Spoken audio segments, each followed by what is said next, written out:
Hi semua, welcome to Zia channel. Please subscribe and like my channel. Salam semua, hari ini Zia nak ajar cara jahit zip menggunakan dua tapak. So first kita guna tapak zip sorok.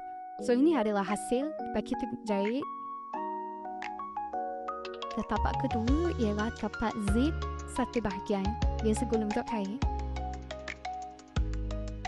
So bila menggunakan dua tapak ni, maksudnya jika tidak ada tapak zip sorok, tapak ni pun boleh digunakan dan hasilnya sama seperti menjahit zip sorok dan lebih kepas. Selamat mencuba!